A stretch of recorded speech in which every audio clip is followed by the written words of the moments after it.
ഹോർമുസിലെ നിയന്ത്രണം പൂർണ്ണമായും പിൻവലിച്ച് പാത തുറന്നു കൊടുക്കുമെന്ന് US president Donald Trump Truth സോഷ്യലിൽ കുറിച്ചു. തന്റെ തീരുമാനത്തിൽ ചൈന അതീവ സന്തുഷ്ടരാണെന്നും ഇത്തരം പ്രതിസന്ധി ഇനിയൊരിക്കലും ഉണ്ടാകില്ലെന്നും ട്രംപ് കുറിച്ചു. ഹോർമുസ് കടലിടുക്ക് ഞാൻ സ്ഥിരമായി തുറന്നു കൊടുക്കുന്നതിൽ ചൈനയ്ക്ക് വലിയ സന്തോഷമുണ്ട്. ലോകത്തിനും ചൈനയ്ക്കും വേണ്ടിയാണ് ഞാനിത് ചെയ്യുന്നത്. ഇത്തരം ഒരു പ്രതിസന്ധി ഇനിയൊരിക്കലും ഉണ്ടാകില്ല. ഇറാനിലേക്ക് ആയുധങ്ങൾ അയക്കില്ലെന്ന് ചൈന സമ്മതിച്ചിട്ടുണ്ട്. ചൈനീസ് പ്രസിഡന്റ് ഷി ജിൻപിങ്ങുമായി താൻ മികച്ച രീതിയിൽ ആശയവിനിമയം നടത്തുന്നുണ്ടെന്നും ഉടൻ തന്നെ ചൈന സന്ദർശിക്കുമെന്നും ട്രംപ് കുറിച്ചു.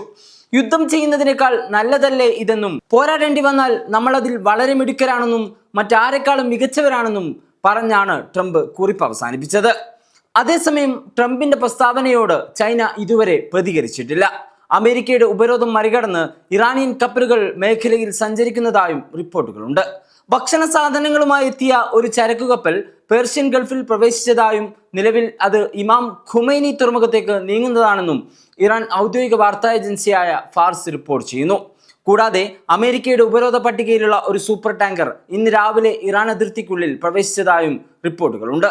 2 ദശലക്ഷം ബാരൽ അസംസ്കൃത എണ്ണ വഹിക്കാൻ കഴിവുള്ള ടാങ്കറാണിത്.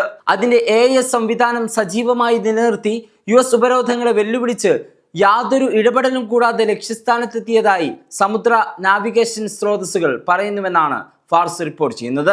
ഗൾഫ് മേഖല, ഒമാൻ കടൽ, തന്ത്രപ്രധാന ഹോർമുസ് കടലിടുക്ക് എന്നിവിടങ്ങളിൽ പൂർണ്ണ സുരക്ഷ ഉറപ്പാക്കാൻ തങ്ങൾ സജ്ജമാണെന്നാണ് ഇറാൻ സൈന്യം വ്യക്തമാക്കിയിരിക്കുന്നത്. തീരദേശ മേഖലകളിൽ ഏതുതരം വെല്ലുവിളികളെയും നേരിടാൻ സൈന്യം തയ്യാറാണെന്നും സൈനിക വക്താക്കൾ മുന്നറിയിപ്പ് നൽകുന്നു. ദക്ഷിണ തീരപ്രദേശങ്ങൾ വഴിയാണ് ഇറാന്റെ വ്യാപാരത്തിന്റെ വലിയൊരു ഭാഗവും നടക്കുന്നത്. അതുകൊണ്ട് തന്നെ രാജ്യം അതീവ പ്രാധാന്യത്തോടെയാണ് ഈ മേഖലയെ സുരക്ഷ കൈകാര്യം ചെയ്യുന്നത്.